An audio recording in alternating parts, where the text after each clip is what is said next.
So ngayon, kung ano lang po yung available na nandito sa atin, Sampin at sa Basilan, i-ship natin ito sa Antipolo City para kay June Malano. Actually, matagal na siya nag-order sa atin ng Sampin at sa Basilan, pero nakaraang mga linggo, humina kasi yung pangitlog ng ating mga Sampin native chicken. So ito ngayon, maglagay tayo ng markings, Sampin, para malaman niya pagdating doon, itong fertile eggs na ito ay Sampin, ito naman sa Basilan. Okay?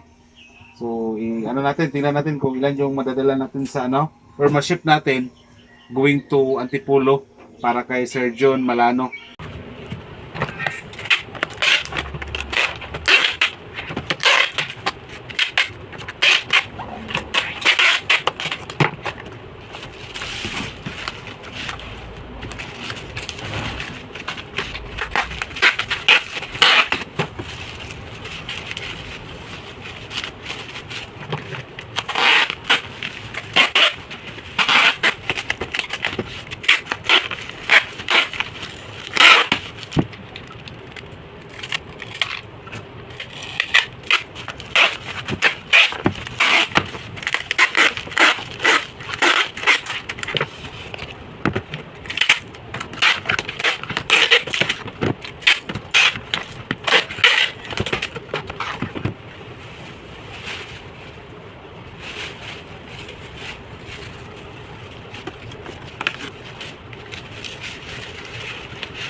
So after natin nag-ship ng fertile eggs sa Antipolo City kay Sir John Malano, bukas meron naman tayong shipping ng fertile eggs papuntang Bayugan City kay Sir Alan Lawagon.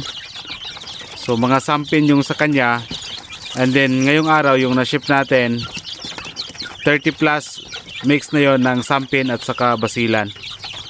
Okay. Tapos ito na mga sisiw na ito, this coming Friday ay ma-ship na din to sa Butuan. Bali 18 lahat. Bali 15 yung kanyang order, tapos nagbigay ako ng 3 na free na mga sisiw. So ito mga sisiw na ito, yung mga itim na yan, na mix na dyan yung ating mga sampin. And then yung ibang kulay yan, mga basilan at saka yung mga shamu asil natin. So kung matagal na tayo sa pagmamanok, madali lang natin malaman kung alin dyan sampin at saka basilan. So sa sampin, tulad yan, abuhin yan, walang ganyan na sampin na abuhin. Kaya hindi na kami malilito kung alin dito basilan, sampin. Pero itong sa atin, hindi ito na crossbreed yung sa atin. Purebred po ito ng mga sampin, basilan at saka shamu asel. Yung nangyari kasi sa kanya na minimix natin ay dahil po yan sa marami yung ating sisiw, tapos kulang tayo sa mga kulungan. Kaya ganun po yung naging resulta. Sa edad naman ng ating mga sisiw, bali madali lang din nating malaman kung alin yung 3 weeks old, 2 weeks old at saka 1 month old.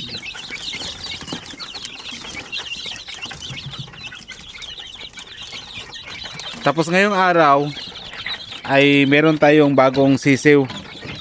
Hindi lang natin nakunan kanina sa incubator, kasi yung ating incubator medyo nagluko na yung ating incubator natin, no? Lumagpas na po siya ng 38 point something. So ito yung bagong sisiw natin ngayong araw. Yan, nasa mga 19 lang sila. May 3 doon na hindi pa tuyo, so maybe bukas na lang. You know, ito yung bago. Then last 5 days ago, meron din dito mga bagong sisiw yan. Hindi klaro. Yan. So yan, mga 5 days ago. Dito meron na ding mga 1 month mahigit. Ayan o. Kaunti na lang, di ba? Nakita nyo dati, ang dami pong mga sisiw dito. Pero ngayon, kaunti na lang. Dahil nabinta po natin ng mga nakaraang araw. Nakunan ito ng 20. Tapos meron pang ilan na bumibili. Okay. So yan o. Konti na lang sila. Okay. Then dito may mga 2 months old tayo dito. Gusto nga. Berbihak suga mga onay. Grabe o kusog mga on.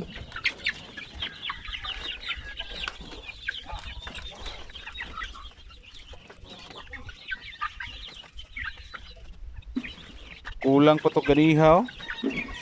Grabe mga manuka walay kapusugan. So inani gini siya basta kuan. Kanang bitong atong buhi nga mga nailahi nga mga oriental bitaw.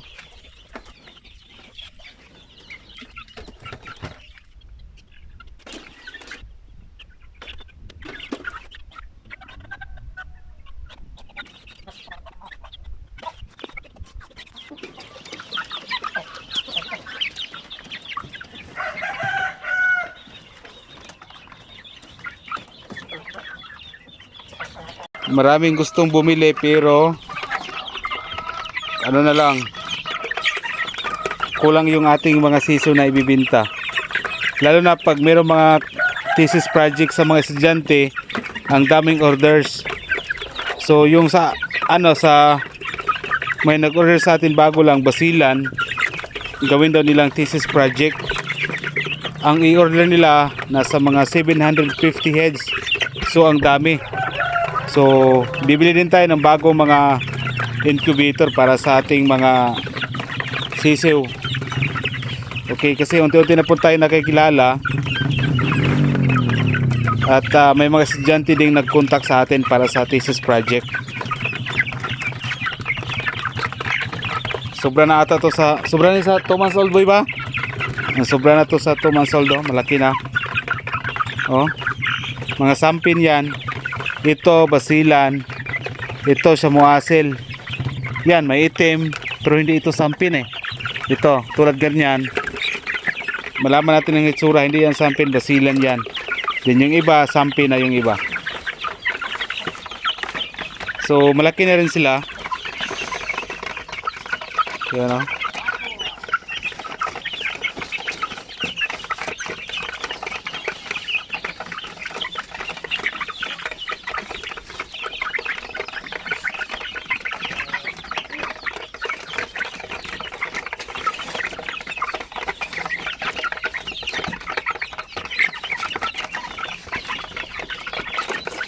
So yung ganitong edad oh, hindi ko pa to napurga.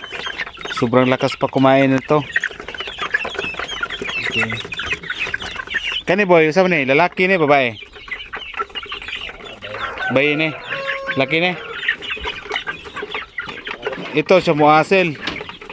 Yan oh. Ay bayi ni. Kato rin isang laki. Kani lalaki. Lalaki ni? Oh, lalaki siya muasil. Na-mix na kasi kulang sa kulungan. So yan, bukas mag-ship naman tayo ng fertile eggs going to Bayugan City kay Sir Alan Lawagon bukas na lang. So ngayon, maraming salamat sa ating buyer ngayong araw sa fertile eggs kay Sir John Malano sa Antipolo City. So sobrang layo na po ng napuntahan natin sa ating mga manok. Luzon, Visayas at Mindanao na nakapag-ship na tayo, di ba? Ang problema, medyo mahal talaga ang shipping. Iwan ko lang lalo ngayon kasi medyo mahal yung mahal na siguro yung shipping ngayon.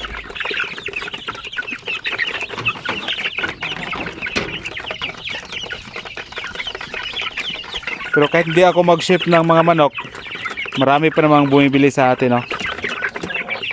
Halos kukulangin yung ating mga manok. Mga sisiw, kulang pa.